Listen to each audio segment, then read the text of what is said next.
Ẹ káàsán níbi tí àwa wà yìí o. Olúwafẹ́mi Adéwùmí ló ń sọ̀rọ̀. Olúwa ọmọ bàbá Sule Suebebe ló wà lórí fóònù pẹ̀lú wa.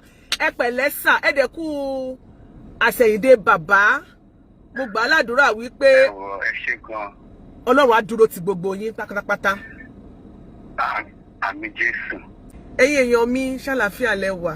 Ẹ kú bójú ọjọ́ ṣe rí. A kú bí gbogbo nǹkan ṣe ń lọ ní ìgboro ayé. Bó bá ṣe ń lọ náà làwa náà ṣe ń tẹ̀lé. Bí update tí mo ṣe lánàá, àwọn gangan tó wà ní ìdí ẹ̀, wọn ò tí ì gbójú jáde. Àwọn tó fi ń front lẹ ṣì ń rí. Kì í ṣe ẹ ti get, ó ṣì ń rìn wọn ni tó bá já wọn já máa mọ̀. So ẹ jẹ́ ká kàn máa wò wọ́n ràn. Ẹ̀yin tèmi Bọ́ríṣadé Simeon, mo bless you sir, Bọ́lá Àlàbí, ẹ ṣé gan. Wọ́n ní you look like kí ló dé. Ẹ bá mi share ni. Pápápá ni kẹ́ bá mi share. Ẹ jẹ́ ká dúpẹ́ lọ́wọ́ gbogbo ẹ̀yin alátìlẹ́yìn Àgbàlá Gabriel lọ́kùnrin àti lóbìnrin. Ẹ̀yin tó jẹ́ pé nígbà tí ó ṣe àṣìṣe ẹ bá wí.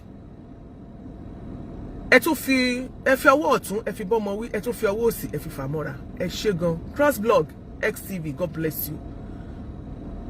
Ṣé rí kò sí ẹni tí kì í ṣàbí ọmọ. Ṣé mọ̀ pé ọ̀pọ̀lọpọ̀ àwọn èèyàn ló jẹ́ wípé bọ́rọ̀ ṣe ṣẹlẹ̀ yìí tí a rí ẹ̀kọ́ kọ́ gan nínú ẹ̀. Ṣùgbọ́n Bíbélì sọ pé nínú ohun gbogbo ní ká máa dúpẹ́. Mo dẹ̀ mọ̀ pé bẹ́ẹ̀ náà ni ó ṣe máa wà nínú Al-Quran pé gbogbo tó bá ṣẹlẹ̀ sẹ́dá láyé kéèyàn máa dúpẹ́ lọ́dọ̀ Ọlọ́run.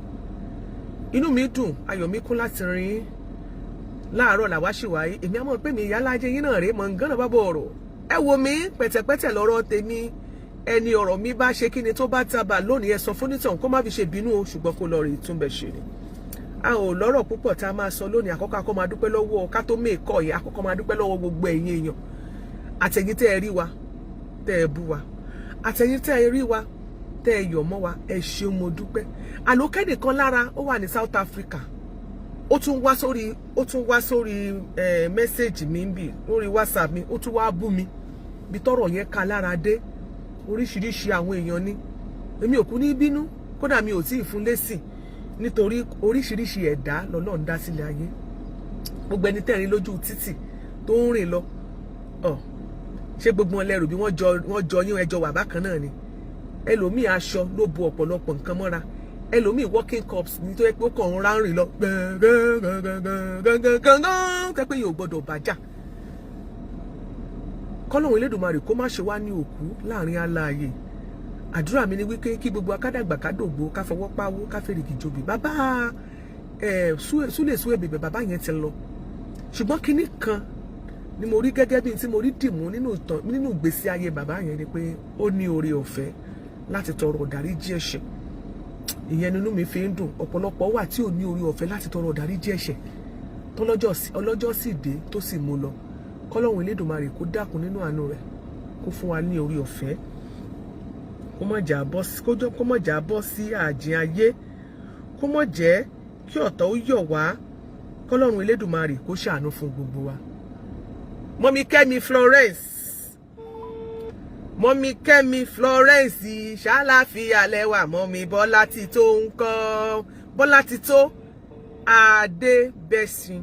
Mọ́mí Fúnkẹ́ Innocent, mo rí ẹ̀yin náà, mo kí yín pé ẹ káàbọ̀ sí ọ̀rẹ́ mi mọ́mí àwa kan, àwọn náà ti gbórí wọlé o. Mọ́mí àwa kan náà ti dé, wọ́n ti gbé orí wọlé sí orí ètò tá a wà yìí. Ẹni mo fẹ́ pé mo fẹ́ wò bóyá ó máa pí kọ́ ni. Mo fẹ́ wò bóyá wọ́n máa pí kọ́ ni. Ká bá wọn sọ̀rọ̀ láàrin ìṣẹ́jú àyá. Mọ́mí Fádípẹ̀ Ìbùkún Moses, mo kí ẹ̀yin náà pé ẹ káàbọ̀. Mọ́mí Bọ́láńlé Abímbọ́lá, mo kí ẹ̀yin náà. Táíwò Best Lucky Ògúnlọ́wọ̀, mo kí ẹ̀yin náà pé ẹ káàbọ̀ sí orí ìkàlẹ̀ tí a wà yìí. Pápápá la máa ṣe. Ẹ má gbàgbé wípé wọ́n máa sin bàbá lọ́jọ́ Friday. Hello sir.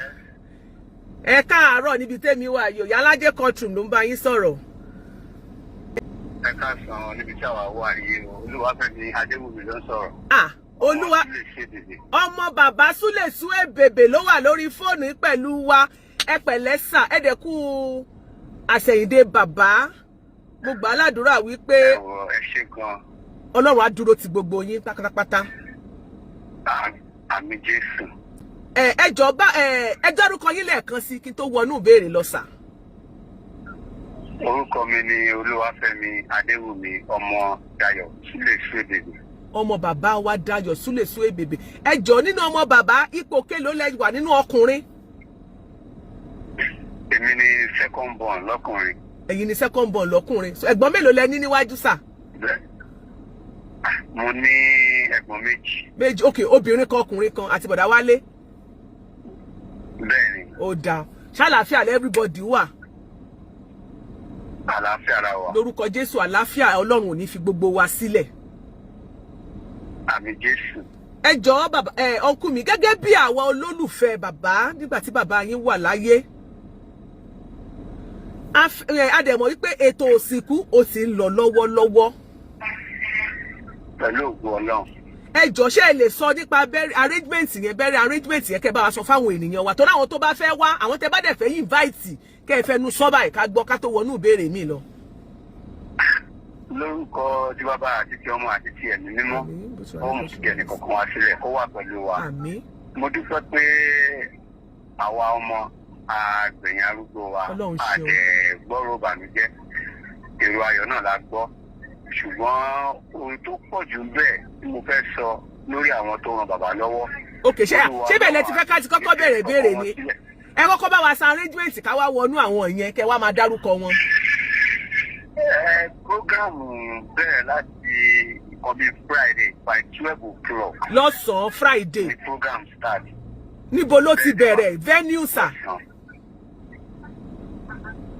Venue yẹn normal 10 o'clock ẹ mọ̀ at least pé gbogbo ojú àpéjọ àwọn tá a pè àtàwọn olólùfẹ́ bàbá àtàwọn olùrànlọ́wọ́ gbogbo wọn náà máa wá so by 12 o'clock àtàwọn òṣèré gbogbo wọn náà àwọn àgbààgbà òṣèré tán tírẹ̀nì bàbá àtàwọn tó tún jẹ́ ọmọ sí wọn gbogbo wọn dé by 12 o'clock and the program start by 12 o'clock. Níbo lẹ ti máa ṣe yẹn?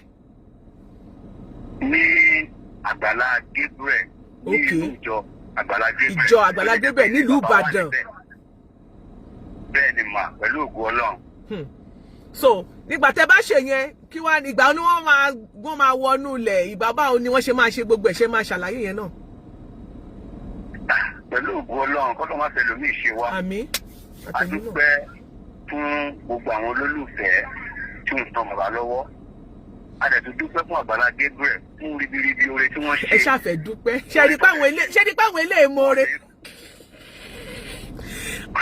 Ọlọ́run ló lò wọ́n. Ọlọ́run lò wọ́n. Gbogbo wa ni because tí kò bá sí àwọn bàbá bá ti kú síkẹ̀ ọpẹ́lọpẹ́ wọn àti ọpẹ́lọpẹ́ Ọlọ́run tó ti àwọn jáde bí olùrànlọ́wọ́ fún bàbá. Tó mo dẹ̀ fi ẹ̀mí ìmoore wọn àwọn oṣù abara móore jẹ ẹni tó móore ni wọn àdẹ̀bọ̀dọ̀ fẹ́mi ìmoore wọn.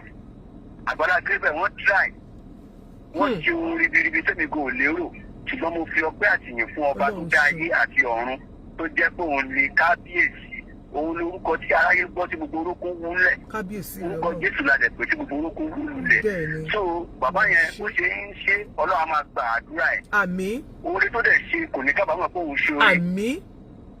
kò ní fọmọ ṣe iṣẹ́ ìránṣẹ́ kò dẹ̀ ní fàyà ṣiṣẹ́ ìránṣẹ́. Àmín. Ọlọ́run máa gba owó ẹ̀ ṣiṣẹ́ ìyè ṣiṣẹ́ ìyanu ni agbára Ọlọ́run. Àmín. Àmín. Ẹ dúpẹ́ lọ́wọ́ bàbá wa Àgbàlá Gabriel nítorí pé gbogbo ń tó ṣe ẹ mọ̀ ọ́ lóore. Mo mọ̀ lóore o, mo mọ̀ lóore, mi ò gbọ́dọ̀ parọ́, mo mọ̀ lóore because ìgbà tí kíní ìṣẹ̀lẹ̀ mi ò sí níbẹ̀ tọ́bi lọ gbé bàbá láti ìlú Èkó lè mi wà, Èkó ni mo wà. Nígbà yẹn ààrẹ mi náà sábà àwọn ọba tí mo lágbára ṣùgbọ́n àwọn ni Ọlọ́run ń lò. Kábíyèsí. Títí tí ò wá fi wà báyìí, wọ́n bá ti kú ti pẹ́, àwọn ni Ọlọ́run ń lò. Ọba ti kú ti pẹ́. Àwa fẹ́ bàbá ṣùgbọ́n Ọlọ́run fẹ́ bàbá jù wá lọ. Bẹ́ẹ̀ ni. Olúwa ṣeun, Olúwa ṣeun. Ẹni tó lẹ́mìí ló gbà á àdẹ̀bí pẹ́pọ́ náà pé àwọn ọmọ lágbẹ̀yìn arúgbó wa. Olúwa ṣeun. Aláwọn kan ń gbérú mọ̀ káàkiri wọ́n sọ wípé Àgbàlá Gabriel pé òun ló pààyàn bàbá yín. Kò sí kí wọ́n eléyìí kó mọ̀ máa ṣẹlẹ̀ ẹ máa gbọ́ yìí ẹ máa gbọ́ ọ̀hún ṣùgbọ́n kẹrí òdodo kò sí tó bá pẹ́ ó máa fara hàn. Tó ti yín kẹrí ilé ayé yìí láti bá táwọn kan ṣe dáná jì táwọn kan tó ṣe dáadáa. Kò sí ẹni tó bẹ́ẹ̀ tó máa lókìkí wọ́n á kọ́kọ́ sọ̀rọ̀ rádaràda. Bẹ́ẹ̀ni. Àwọn èèyàn náà ló tún máa sọ dáadáa nípa ẹ̀. ẹ wò pé ṣé kọ́ fẹnu wọn sọ̀tọ̀ kú sọ ẹ tó bá ìwọ̀fà lẹ́nu tó bá wọ lẹ́nu kó fẹnu ẹ̀ sọ ọlọ́dà ti máa ẹ jẹ́ kí n sọ kankan fún yín tí ò yá àwọn èèyàn. Yes sir. Ẹni tẹ́ ẹ̀ ní kókó ṣubú táwọn èèyàn ti gbàgbé pé iwájú lẹni tí wọ́n lé yẹn wà. Kábíyèsí. tó ẹni tẹ́ ẹ̀ lé yẹn iwájú náà ló máa wà fún mi padà sẹ́yìn. Àmín. Ìbàjẹ́ ènìyàn ni kò dáṣẹ́ olúwa dúró ẹni tẹ́ ẹ̀ sọ̀rọ̀ yìí sí ibi gíga ló wà. Ibi gíga ló wà àwọn tó sọ̀rọ̀ yìí sí ẹ̀yìn náà wà. Tó wà sálẹ̀. Ó wo ilé ayé láti bá ọlọ́kàn máa san gbogbo alẹ́sàn rẹ ni. Àmín. Ọ̀gbẹ́ni Fẹ́mi, ìjẹ́ lẹ́yìn tẹ́ ti dúpẹ́ lọ́wọ́ bàbá wa Àgbàlá Gabriel tán, mo tún fẹ́ kẹ́ ẹ dúpẹ́ lọ́wọ́ gbogbo àwọn tó lọ ń lò. Gbogbo àwọn ọmọ lílé lóko lẹ́yìn odi ní gbogbo àgbáyé tó gbárùkù ti bàbá. Ẹ bá ń dúpẹ́ lọ́wọ́ wọn. Mi ò lè dúpẹ́ náà tán. Ọlọ́run ló bẹ lẹ́san tó ń sa àwọn èèyàn lóore. Gbogbo tó ṣe bàbá lóore gbogbo wọn kọ́ ni mo mọ̀. Ṣùgbọ́n mò ń gbọ́ different things on social media. Ipe láti California, láti US, láti Canada, wọ́n ti ṣe bàbá lórí. Láti Nàìjíríà, láti UK, gbogbo ayé. Nǹkan rí ò ní tán lé wọn. Àmín. Gíga báyìí là ń bọ́jọ́ gíga ní gbogbo wọn máa wà. Àmín. Mo dẹ̀ dúpẹ́ lọ́wọ́ àwọn àpapọ̀ ọ̀rẹ́ mi gbogbo ọ̀rẹ́ tí mo ní láti ìgbà tí mo wà níbàdàn. Tí mo ṣe kékeré, àwọn ọ̀rẹ́ mi wọn fìgbà kan fi mí lẹ̀ because mostly wọn ló jẹ́ kí n tẹ̀mọ̀ pé bàbá mi sick. Tó ẹ wò Ọlọ́run nìkan ló bá mi san wọ́n lẹ́san tó dáa.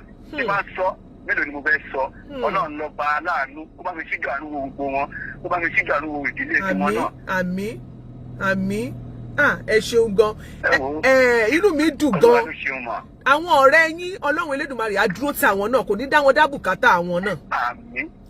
Mo rí pé ẹ ní ẹ̀mí ìmoore lára. Ọlọ́run Elédùmarè á dẹ̀ jẹ́ kí ayé rántí yín dáadáa sí rere. Wọ́n fi re lo ẹ̀yin náà, wọ́n fi re wọ́ ẹ̀yin náà rí lágbára Ọlọ́run. Àmín Jésù. Lórí ìbéèrè tí mo tún wá fẹ́ béèrè ni wípé ṣé ọjọ́ Friday yẹn náà ní gbogbo arédí ní gbogbo ètò ìsìnkú ní wọn bàbá náà sì máa wọlé sùn ṣọjọ́ Friday yẹn ní gbogbo prógráàmù yẹn. Lórúkọ Jésù wọ́n fi ilẹ̀ bò wọ́n láṣìírí lórúkọ Jésù. Àmín. Ní ọjọ́ Friday yẹn tẹ wá rí ẹ mọ̀ fáwọn atájọ́ mọ kọ́lọ̀ jẹ́ kí ọwọ́ wa kó tó etí gbogbo wa náà ṣe ń lù fọ mẹ́sì àánú. So tí ẹnikẹ́ni bá ní àánú láti ṣe àwọn ọmọ ẹ̀ẹ́dẹ́gbẹ́lẹ́ irú èmi àtàwọn ẹ̀gbọ́n mi because wọ́n ní èèyàn kì í yóò bẹ̀rẹ̀ sọ pé kó máa ṣẹ́ra ẹ̀ sínú àánú Olúwa ni gbogbo wa ń wò because ó yẹ kí èmi náà mú kí n mọ position tó yẹ kí n wà ó láwọn kan tó yẹ kí n ṣe lọ́jọ́ òní ṣùgbọ́n tí kò ṣàgbára tó jẹ́ pé àánú ni gbogbo wa ń wá. Àmọ́ àti ẹ̀ ti gbá wọn sórí díẹ̀ àti gbọ́. Ẹ máa bá wa sọ̀rọ̀ lọ. Tí ó bá di ọ̀la tó yẹ tó jẹ́jọ́ Friday ní ètò ìsìnkú máa lọ ṣùgbọ́n mi ò mọ̀ bí àwọn kan wà fámílì o bí ẹbí jẹ́ pé wọ́n fẹ́ bí àwọn ọmọ náà fẹ́ gbọ́ ọwọ́ wọn ṣe díẹ̀díẹ̀ tó fẹ́ ṣe ìnáwó fún bàbá wọn ṣùgbọ́n nísìnyí kò tí ì sí agbára àṣìbẹ̀jẹ̀ kí kan bá wà fi lẹ̀bù bàbá yẹn láṣìírí náà because wọ́n ṣe ní yẹpẹrẹ èèyàn ńlá ni wọ́n. Bẹ́ẹ̀ ni ẹ wà sún ọjọ́ ìsìn jíjẹ mímu síwájú. Ọ̀run nílé àwa nájà láyé ni ọ̀run nílé kò sígbà tí ọlọ́jọ́ ò lè dé àwa tá a wà yìí náà àánú la ṣe ń rí gbà gbogbo àná máa kú kò tẹ́ni tí ò ní kú àánú la ṣe ń rí gbà ni àánú Ọlọ́run kó lè má fi wá sílẹ̀. Àmín. Àmín.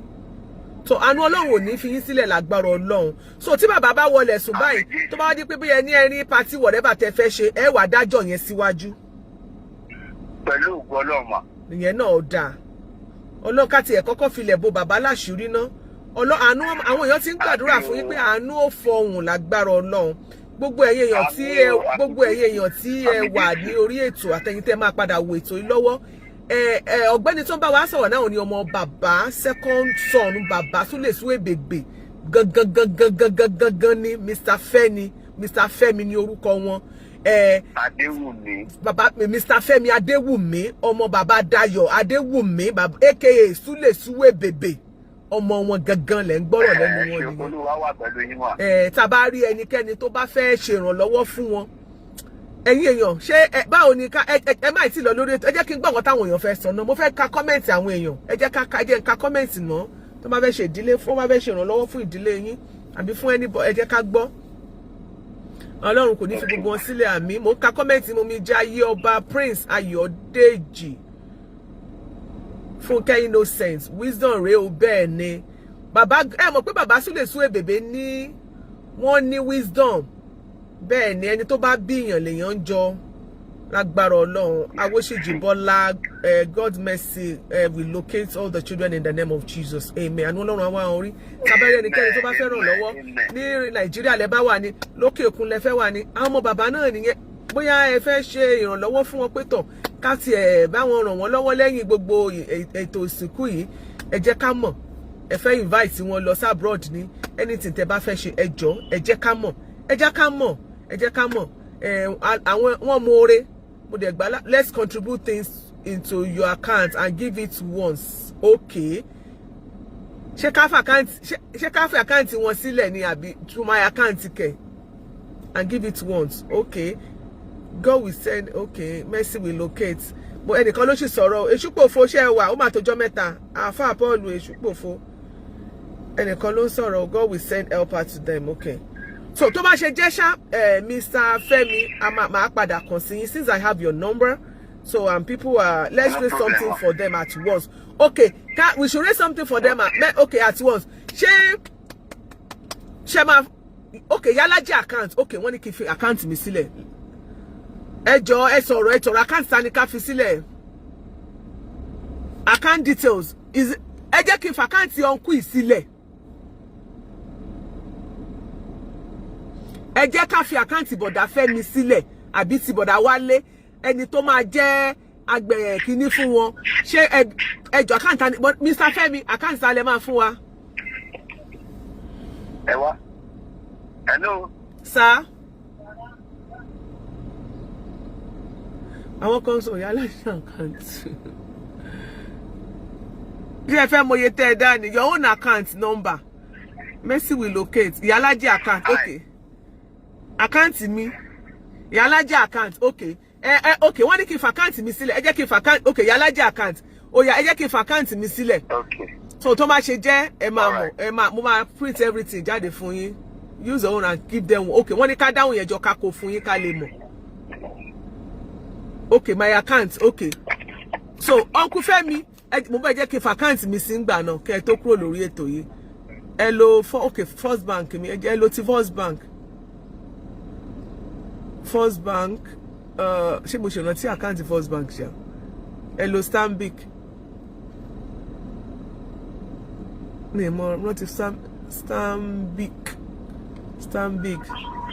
000 mo ti ń pin ẹ̀yin èèyàn wa o 9231 123 444 Fọláṣadé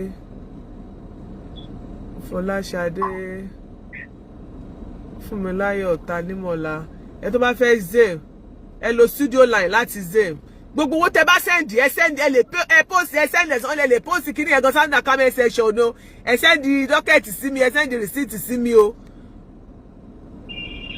So Zelle number ẹ lo studio line yìí láti ṣe Zelle number. That is the account number. So 000923144 Stanbic Fọláṣadé Fúnmiláyọ̀ Tanímọ̀lá. So ẹ̀yin tẹ́ bá ẹ jẹ́ n pin ẹ. Final okay whatever tẹ́ bá ní ẹ jẹ́ ká wò kọ́ ta lè raise fún family wọn just on behalf of the courtroom. Ó kéré ó pọ̀ ẹ jẹ́ ká fún wọn kó má sọ pé wọn ò rí ọwọ́ wa. So Uncle Femi lẹ́ẹ̀kan sí ẹ bá wa dúpẹ́ lọ́wọ́ Agbala Gabriel àti gbogbo àwọn èèyàn tí Ọlọ́run ń lò. Mo dúpẹ́ lọ́wọ́. Ẹ tún dúpẹ́ lọ́wọ́ àwọn tó ní ká tún pín àwọn kan ló tún sọ sí pé ká tún pín ní account number. Ẹ tún dúpẹ́ lọ́wọ́ wọn náà. Mo dúpẹ́ lọ́wọ́ gbogbo ọmọ Nàìjíríà rere tí wọ́n ràn bàbá mi lọ́wọ́ tó jẹ́ Dayọ̀ Adéwùmí Sule Suebebe. Mo really appreciate ògo Olúwa kò ní fi anybody sílẹ̀.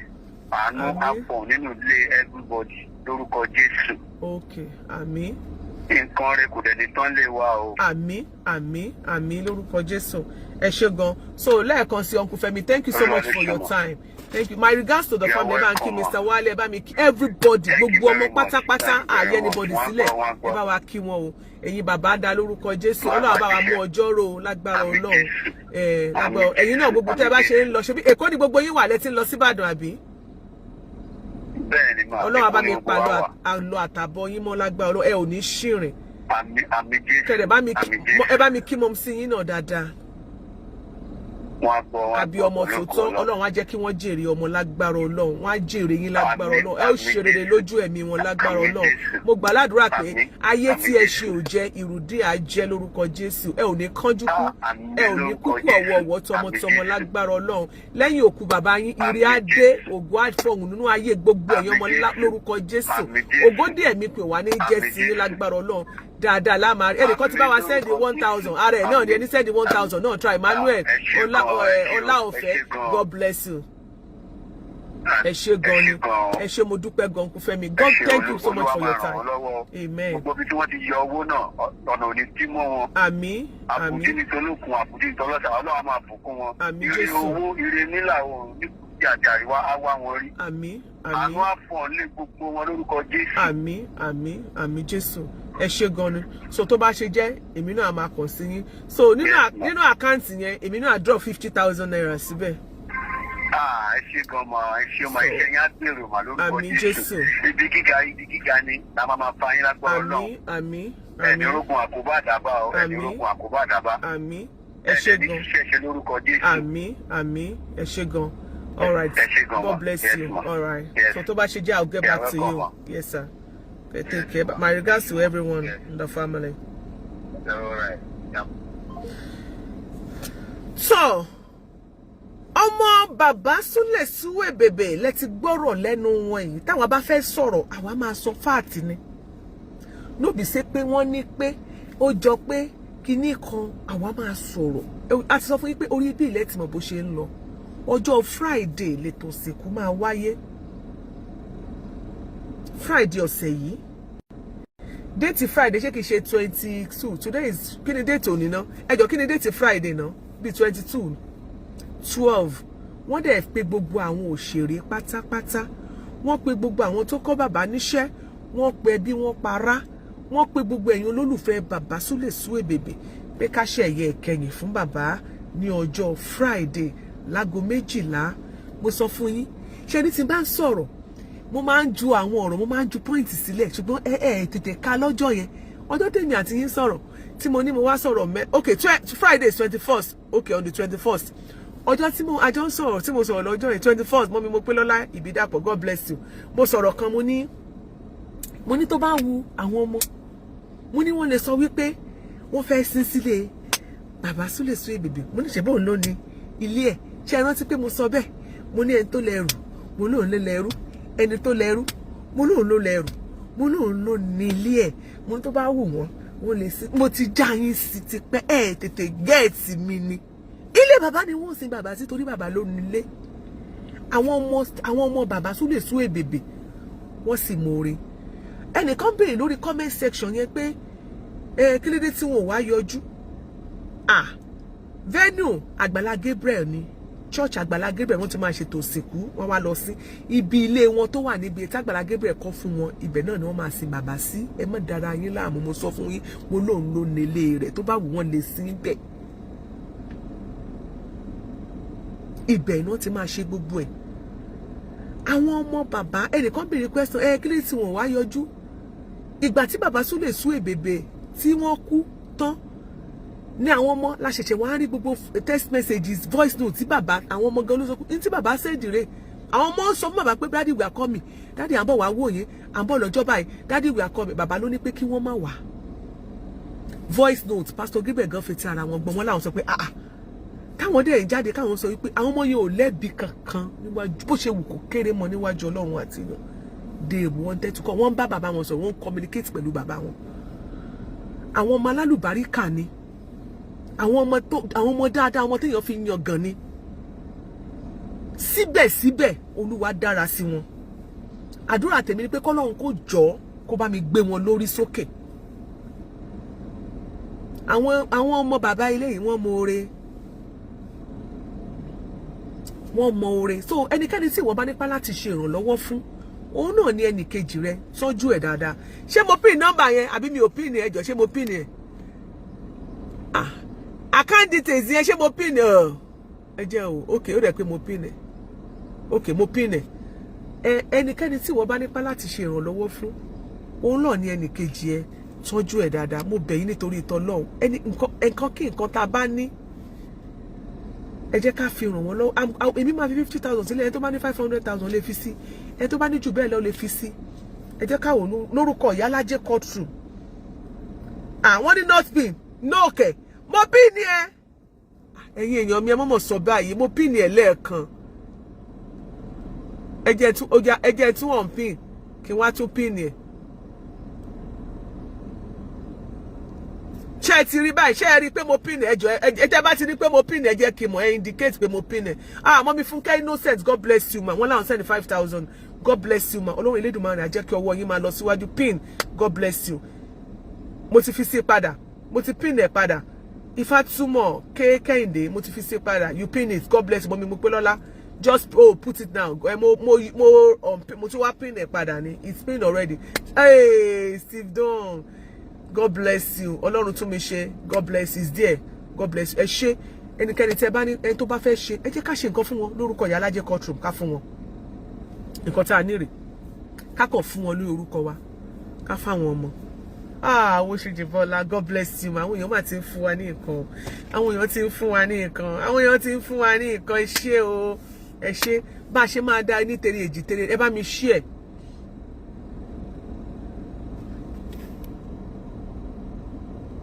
Ẹ bá mi share anything. Account mi ló wà ńbẹ̀. So that mom favor swagger ká wá wo iye tó wọlé. Ẹ máa kọ Sule Suebebe sí. Tó bá ti wọlé ẹ máa kọ Sule Suebebe sí. Màá tiẹ̀ ti yọ owó mi tó wà ńbẹ̀ náà. Torí mo ṣẹ́wó lónìí mo fẹ́ fi send ẹrù wá sí America. Èyí tẹ́ ti send owó ẹ máa wò Sule Suebebe. Sule Suebebe. Ẹ kọ síbẹ̀. Whatever tẹ́ bá ní a máa kọ jáde. Màá dẹ̀ dárúkọ èyí tẹ́ fún wa lówó. Mo lè kọ sọ first name mi àbí last name. Màá dárúkọ ìwọ tó bá ti gbórúkọ ẹ wá ti mọ̀. Tètè sọ pé Ìyálájé mo sanwó o. Èmi ò kí ń parọ́ kò sí ní dábẹ́ fowó wọn ṣe. Àwọn tó bá wọn fi síbẹ̀. Tóra wa náà fẹ́ dàgbà fẹ́ dòkú. Àní kánjú kú. Àní kánjú lọ. Ẹ̀yin tèmi ṣé ń gbádùn mi o. Ẹ̀yin tèmi ṣé ń gbádùn mi. Ẹ jọ̀ọ́ bàbá singer Sele Orlando, God bless you. Ọlọ́run tún mi ṣe Fábolúṣọlá, God bless you. Adétúgà Tóyìn, God bless you. Ọlálérè Ọláwọyìn, God bless you. Ẹ ṣé gan, adúpẹ́ o. Ọlọ́run á jẹ́ ẹ wo nǹkan rẹ̀ la máa rí bára wa ṣe. Lágbára nítorí pé wọ́n mọ ore ṣe bá ti ṣe ore táwọn kan tí ò mọ ore. Àwọn tó bá sì mọ ore, ore ó sì máa tàn wọ́n lẹ́yìn lọ. Pétérù ore dé. Olówó Ṣẹ́gun Bídèmí, ara ẹ̀ náà ni, God bless you sir.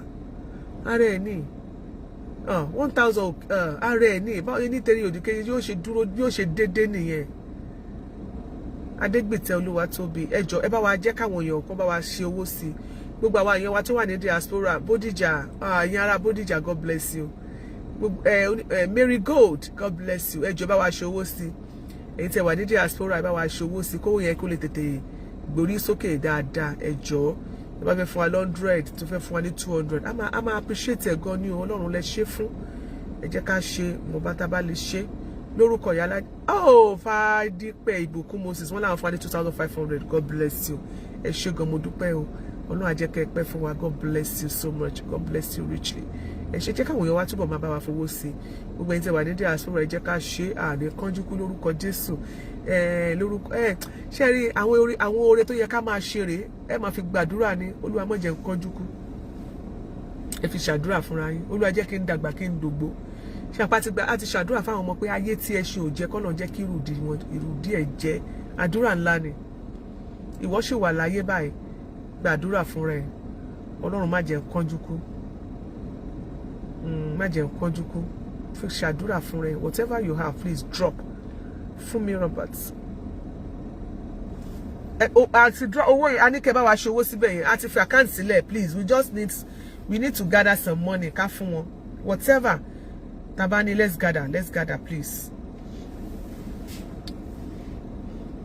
I'm doing mo ṣe project kan ní owó pọ̀ lọ́wọ́ mi, so I will drop 50k.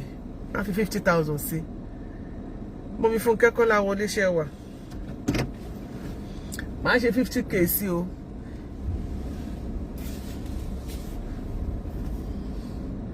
Èwo ló ń dalẹ̀ nù tó ti block mi mọ́lẹ̀ yìí. Yèsò wa gbélẹ̀ ládùúgbò wa o. Wàhálà wọ́n block mi. Ẹ jẹ́ fi hàn yín. Wọ́n block yálà jẹ́ o. Ẹ wo mọ́tò. Ṣé rí mọ́tò ńlá yẹn tó block? Ojú ọ̀nà tí máa gbà ló ti block.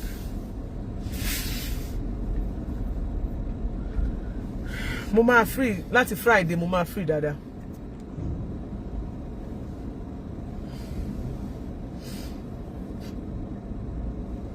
Ẹ̀rí ẹni tó ń gbélẹ̀ láti wájú ló ti ń gbé, tí Nàìjíríà lẹ máa ń gbé látẹ̀yìn àbí.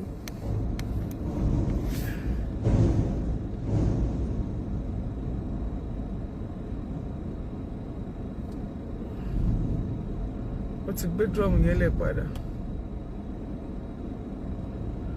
Ẹ ṣé o tẹ̀ ń gbọ́ wa.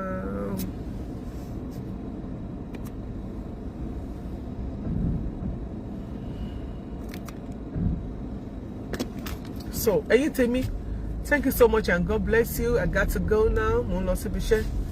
So, tẹ́ bá wa cut out ibi account details ẹ jẹ́ káwọn èèyàn mọ̀. So, màá wo nǹkan tá bá máa fi dá tó bá máa fi di ní mo ń lọ bí iṣẹ́ náà ní 12 lọ́la. But tí wọ́n lè update láàárọ̀ làpòye tá a ti rírì I will let you know. Mo kàn lè bá ti wo check fún mi. But please, ẹ jọ̀ọ́ bá wa ṣe nǹkan. Ẹ̀yin tẹ́ wà ní diaspora bá wa ṣe nǹkan. God bless you. I love you so much. Love you so much. Ẹ jẹ́ kí n máa fi èyí ṣẹlẹ̀ lórí ètò. Ẹ jẹ́ kí n máa fi èyí ṣẹlẹ̀ ní orí ètò. Wẹ́rẹ́wẹ́rẹ́ ló gba àfi jẹ́jẹ́.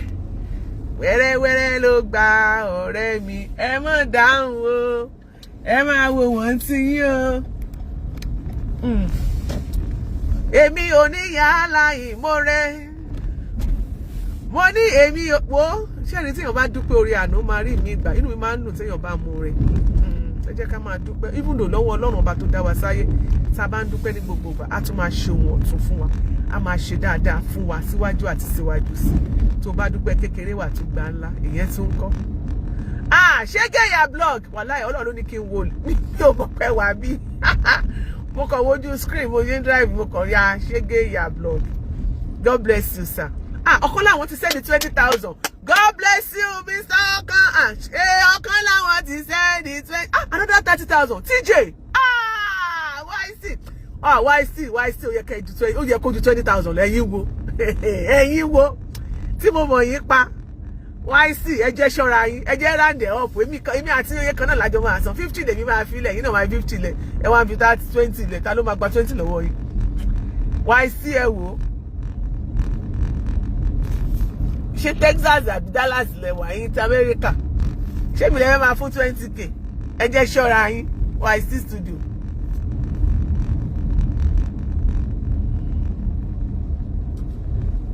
Ẹ ṣé gan sir, God bless you. Ẹ ṣé gan.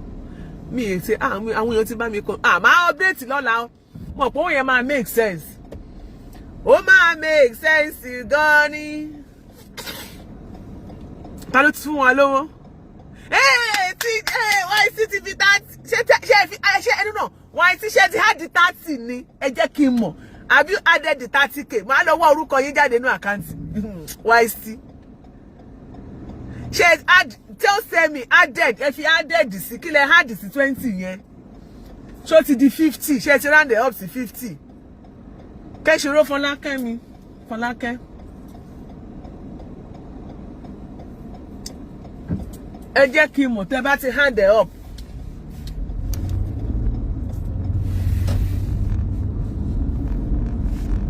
Ẹ gbọ́dọ̀ hand it up ni o. I don't want me say ẹ gbọ́ mi ò ṣe kó gbà. Ẹ ṣé o ẹ̀yin tèmi. Adéwálé Adébáyọ̀ Aládé Ọmọlára Kẹ́mi. Ẹ ṣé gan ni mo ń bá yín wò ó. Dayo Lápẹ̀rọ̀, God bless you. Adékúnlé Adégbìtẹ́.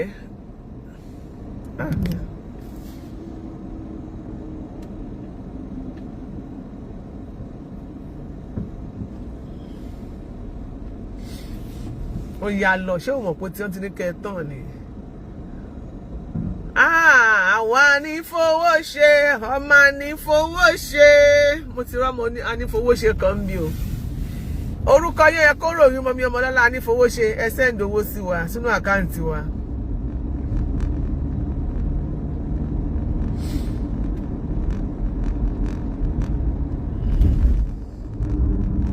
kí mo tún rí another 30k. Fat ẹ ṣé ẹ̀yin Ọlọ́run ò ní dójú tì yín lágbára Ọlọ́run. Mo rí ẹnìkan tún send 30k.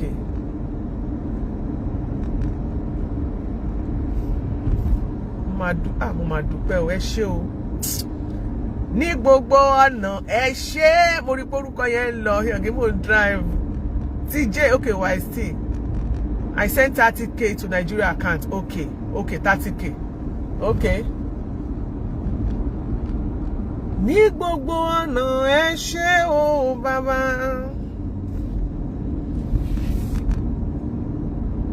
Ẹ ṣé gan ni, mo appreciate yẹn jọ̀ọ́. Ẹ bá wa fi owó sínú account yẹn. Mo máa update, mo lè wá tí máa wá break gan níbi iṣẹ́, mo lè update bóyá tá ti rí. So mama hard ti tèmi mọ́. Then I will appreciate each and every one of you. Lẹ́yọ̀ kọ̀ọ̀kan. Ọlọ́run.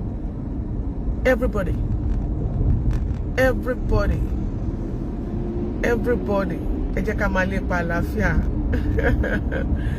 Ẹ jẹ́ ká máa ṣe dáadáa torí aláàánú ló máa ń ràánú gbà. Èmi ò mọ tí mò ń ṣe, èmi ò mọ nǹkan tí mò ń ṣe tí mo fi ń wu Ọlọ́run ṣá. But àdúrà tèmi ni pé ibi tí mo gbé ń wu Ọlọ́run kéṣù má bà bẹ̀ jẹ́. I don't know, God has been faithful to me. I must confess to you, I'm a living testimony. For those tó mọ̀ mí dáadáa, they will tell you pé Ìyálájé. Ìyálájé, God has been faithful to her. If not God, bí Olúwa kò bá wà pẹ̀lú èmi, kémi ni kí ni èmi ò bá máa sọ lẹ́nu. Yẹmí Ògúnlẹ́yẹ, God bless you. Ta ló ti tún fún wa lówó? Have we seen anyone? Èmi ò mọ̀ gbà ìgbà ó lẹ́ ń lọ àjì bá ẹja mọ́ o, torí mo sọ pé mi náà fẹ́ lára fà o, ṣé ti next year ni.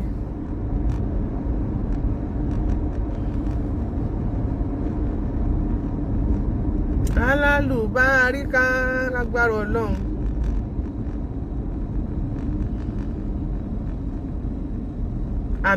Àmín mọ́mí Adéọlá Mary. Èṣù ní bá tiẹ̀ kò ní bàjẹ́ o, tí gbogbo wa pátápátá ń ta fi ń wọ Ọlọ́run tọ́lọ́run fi ń dá wa sí. Bọ́lá Ìṣọ̀lá, God bless you. I can see you. Gloria Popsy Hubs when my beautiful sister. Àǹtí mi tó pupa bí ọ̀lẹ̀lẹ̀ àwẹ̀. How were you, sis?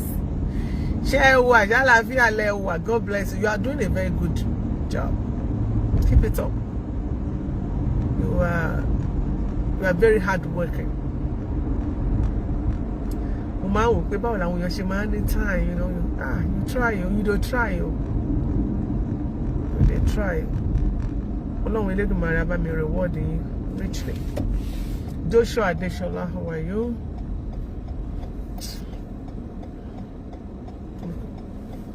Ẹ ṣé o. Ṣówó yẹn ti ń pé, ṣó ti ń lọ, ẹ bá wa fi sí. Ẹ̀yin tẹ́ wà l'Amẹ́ríkà, UK, ẹ̀yin fans Agbala Gabriel, where are you now? Ẹ̀yin fans Agbala Gabriel, ẹ ní láti dìde o. Agbala, tẹ́ bá mọ̀ pé you Agbala Gabriel fans, ẹ̀yin má jẹ́ ó bàjẹ́. Ẹ̀yin tẹ́ ẹ fẹ́ k'Agbala Gabriel ṣubú tó dẹ̀ ní ṣubú láíláí. Afẹ́kẹ́ bá wa náwó rẹ̀ sínú àkáǹtì yẹn. We need to gather the money and do something for the family because I'm really impressed. I'm impressed. Let's just do something. Ní orúkọ Ìyálájé courtroom show. Kọ́lọ́run Elédùmarè kó ràn gbogbo wa lọ́wọ́. Àwọn nǹkan kan wà, Adé Benson, àwọn nǹkan kan wà mo máa ń ṣẹ́nukù láti sọ. Àwọn nǹkan kan wà kì í ṣe pé mi ìmọ̀ bó ṣe ń lọ, ṣùgbọ́n àwọn nǹkan kan wà téèyàn ò ní sọ jáde kí nǹkan má bàa bàjẹ́. Nítorí a ò sí nídìí pé kí nǹkan ó bàjẹ́, kó má bàjẹ́ làwa ń ṣe. Ṣùgbọ́n gbà mí a lè ju òkú ọ̀rọ̀ tínú bá bí wa. Kì í ṣe pé àmọ̀ bó ṣe ń lọ. A máa ń fi rírí ṣaláìrí, a dẹ̀ máa ń gbà, máa ń fi gbígbọ́ ṣaláìgbọ́ ni. Ṣé ẹ get? So ẹ̀yin tí Agbala Gabriel, ẹ jẹ́ ká ṣe nǹkan. Ẹ̀yin tí Agbala Gabriel, ọwọ́ yín dà, ẹ jẹ́ ká rọ́wọ́ yín o. Let's do the needful. Let's do something to support the family. Àwọn tó sọ pé wọ́n kọ òkú. Ilé rẹ́rìn. Wọ́n lọ́kọ̀ kù sí wọn lọ́wọ́. Wọ́n ṣe kíni. Nígbà tí gbọ́rọ̀ lẹ́nu ọmọ, wọ́n dúpẹ́ ni. Wọ́n múre. ohun àwọn tó dẹ̀ sọ̀sọ̀kúsọ wọ́n ti sí ọkọ̀ mọ̀ pé ká fi wọ́n lẹ̀ tó bá wù wọ́n lé wọn káàkùn máa ń sọ pé jọ́tá láyé ti dáyé ni wọ́n ti máa ń sọrú ẹ̀. The Lord is my shepherd. Naija ṣe lórí social media yìí ó lágbára. Obìnrin kan jẹ́ Olú Fabric òun náà ó mọ̀yàn bú dáadáa òun náà wá bú mi. God ìráyè tiẹ̀ o. God knows. God sees my heart. Olú Fabric mi ò ráyè tiẹ̀ onídìí o fẹ́ trend ni mi dẹ̀ ní fún ẹ. I don't get your time. I don't get your time. I don't get mo nǹkan tó a lot of things mo mọ̀ but ọ̀rọ̀ wọ́n ní ọ̀rọ̀ kì í ṣe kinní kan. Mo kàn máa ń pretend ni màá kàn ní ẹ jẹ́ ká dákẹ́ má jẹ́ ká pa nǹkan jẹ́ ẹ jẹ́ ká wà kí n ká tún nǹkan ṣe but lágbára Ọlọ́run kò ní bàjẹ́. Mo kí gbogbo wa gbogbo ẹ̀yin tẹ́ ṣe darapọ̀ mọ́ mi Fúnkẹ́ Adéṣọ̀gà mo ti rántí ẹnìkan jáde ṣọ̀gà rí Adéṣọ̀gà. Yes, God bless you. God bless you all. Mo kí gbogbo yín lọ́kùnrin àti lóbìnrin lọ́mọdé àti lágbàlagbà Akànní Fọláṣadé Ọlárẹ̀wájú. Yes, ìròyìn báyẹn máa tètè spread káàkiri. Tó bá yẹ pé bóyá akọ́lé ara lè arẹ gbogbo ẹ̀wọ̀n ò ní rí pín. Ṣùgbọ́n wọ́n máa ní sọ pé ìrànwọ́ kan àwọn kan information carrier ni tí wọ́n rí nǹkan tí wọ́n ò rí ni wọ́n máa sọ káàkiri. Ọlọ́run Elédùmarè á dá ìṣàánú fún wọn. Àwọn Aláròyé Ìlọrin wọ́n wà òkè. So bí tọ́rọ̀ dé dúró báyìí ẹ máa yọ̀ǹda mi kí n máa lọ Ige Mọ́rẹ́nikẹ́ ẹ máa yọ̀ǹda mi kí n máa lọ Fúnkẹ́ Kọ́láwọlé. Love you so much ẹ máa ń ṣe dáadáa lórí ìkànnì Ọlọ́run á jẹ́ kẹ́ pẹ́ fún wa. Mọ́mí Esther Adéyínká mi ò rí yín bọ̀ mo ní láti kí yín torí àwọn èèyàn dáadáa ni. I will call this one too. Oh good job. Ẹ̀kọ́ tẹ̀ ẹ bá gbọ́ show yẹn ọmọ wọn ti pè wọlé. TJYC sent. God bless you. Thank you so much. Ẹ ṣé gan. Ẹ ṣé o. Ọmọ bàbá Sule Suebebe ti pè wọlé so ẹ bá ti gbọ́ ẹ máa gbọ́. Adétúgà Tóyìn wọ́n send 2000. Ẹ ṣé gan. Thank you so much. Mo máa jókòó máa kọ gbogbo orúkọ yẹn jáde. Ọlọ́run màá dé dúpẹ́. Yínká Ògúnlẹ́yẹ.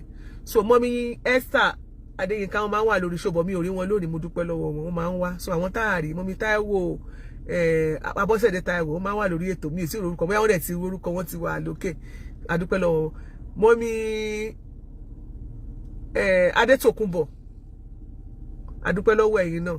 Mọ́mí Ọládùn ní Olóyè Olúwa àwọn náà máa ń wà lórí ètò dáadáa adúpẹ́ lọ́wọ́ wọn náà. Yétúndé Adémilúyè God bless gbogbo ẹ̀yin tẹ́ ti fún wa ní nǹkan iṣẹ́ o ẹ jọ̀ọ́ tí ẹ bá wa dá sí whatever tá bá ní ẹnikẹ́ni tí wọ́n bá nípa láti ṣe ìrànlọ́ fún òun náà lẹ́nìkejì ẹ̀ tọ́jú ẹ̀. Ó yẹ kẹ́ńgbẹ́ tí máa fẹ́ Tọ́lá ní Oyèbánjí tí máa fẹ́ jáde síta mi ìkàn kì í jáde kíkan wọ́n máa ṣe bla bla bla tí máa fẹ́ jáde wọ́n máa jáde a lè ṣeré ọwọ́ ká sọ̀rọ̀ but tí bá ti ń ju àwọn ọ̀rọ̀ tí bá ti ń sọ gbà mí mo máa ń pa lówe nígbà mo sọ fún yín mo ní Ìbàdàn náà mo ní tó bá pọ̀ mo náà ló ọmọ ẹ mo bá wọ́n lè sí Ìbàdàn ó yẹ kẹ́tì mọ̀ pé Ìbàdàn náà máa sí bọ́ mi ìfẹ́ ṣáájú ẹlẹ́ẹ̀dẹ́pẹ̀ẹ́dẹ́ Usman Abdulrazak God bless you bàbá Bánkẹ́fà mo rí yín fìrí God bless you Fájú Ìgbé wọn làwọn ṣe enjoy inú wa èèyàn so mo kàn fàájì àti jù sí gbàtẹ́ mo fẹ́ kí kẹ́ gbọ́ lẹ́nu ẹni àwọn tọ́rọ̀ kan gangan ká má ṣáájú ẹlẹ́ẹ̀dẹ́pẹ̀ẹ́dẹ́ gbogbo bó ṣe ń lọ làwa ti mọ̀ láti ń tẹ̀lé àwọn ọmọ alálùbáríkà ní bàbá Sule Suebebe bí lágbára Ọlọ́run èmi mọ́ Ọlọ́run a kò ní í fi wọ́n sílẹ̀ àbáwá dúró tí wọ́n á dúró tì ìyá wọn gbogbo àwọn ọmọ pátápátá lágbára Ọlọ́run àwọn ìyá wọn ti mọ̀ àti wáyé wọn wọn ò ní mọ̀ àti padà wọn láṣẹ Ọlọ́run Elédùmarè wọ́n jẹ́ ṣe rere ní ayé. Thank you so much to Pastor Agbala Gabriel. Ẹ ṣé gan fún gbogbo oore tẹ́ ẹ ṣe fún bàbá Sule Suebebe nígbà tó wà ní ayé. Ọmọ wọn sọ wọ́n ní ìbá ti kú ti pẹ́ gan. Bàbá ìbá ti lọ ti pẹ́ ṣùgbọ́n tó lórí ìtọ́jú ni. A dúpẹ́ lọ́wọ́ Pastor Gabriel. Thank you so much Pastor Ademola Amushan ti Agbala Gabriel Apostolic Church ti Agbala Gabriel Foundation. Thank you so much for being there for Baba Sule Suebebe when he was alive. Thank you so much. Even lẹ́yìn tí bàbá kú tán ẹ sì dúró sí wọn Ọlọ́run Elédùmarè á dúró tẹ̀yin náà lágbára Ọlọ́run. Abdulrasheed ẹ má bínú Usman Abdulrasheed àwọn ni mo pa àwọn ní Abdulrazak Abdulrasheed okay Usman Abdulrasheed mo ti pè dáadáa. Thank you so much for the correction. So adúpẹ́ lọ́wọ́ gbogbo èèyàn láti lẹ́yìn Agbala Gabriel tí tẹ́ dúró tì wọ́n ní gbogbo táìmù yìí. Mo dúpẹ́ lọ́wọ́ yín, ẹ ṣé gan. Lágbára Ọlọ́run àwọn ọmọ yín náà ò ní kàn dààmú. Lágbára Ọlọ́run àwọn ọmọ yín náà àárẹ̀ ẹni dúró tì wọ́n. Gbogbo ẹ̀yin onídùúró Pastor Gabriel ẹ ṣé gan. Torí ẹ̀yin lè jìká tí ò jẹ́ kọ́rùn ún yẹ̀. Lórúkọ Jésù àwọn ọmọ yín náà ò ní ṣubú ara wọn, ò ní ṣubú ẹ̀mí lágbára Ọlọ́run. Ẹ ṣeun, adúpẹ́. Àṣà àdúpẹ́ náà ni. Thank you so much and God bless you. I love you. Bye for now. My update with Sabari ní àárọ̀ ọ̀la kí n tó lọ bíṣẹ́. Tó bá di Friday máa free dáadáa. Friday, Saturday máa free. Ẹ má worry. Máa free. So I will start my second. Iṣẹ́ tí mo ṣe yìí, first job mi yìí, mo máa take time, mo máa gba time mi gan. But second job mi, mo máa free. My free there for second job me, so we'll be able to talk and chat very well. So you send message to me lórí WhatsApp. Ẹ má bínú sí mi o. Ọ̀nà fún ọ̀nà ọ̀run ni o. Bá a ṣe àjẹ́ l'Amẹ́ríkà ni ẹ má bínú sí mi o. Ẹ ṣé gan, mo dúpẹ́. Bye for now. I love you all. Razak Fatai, thank you. Bye.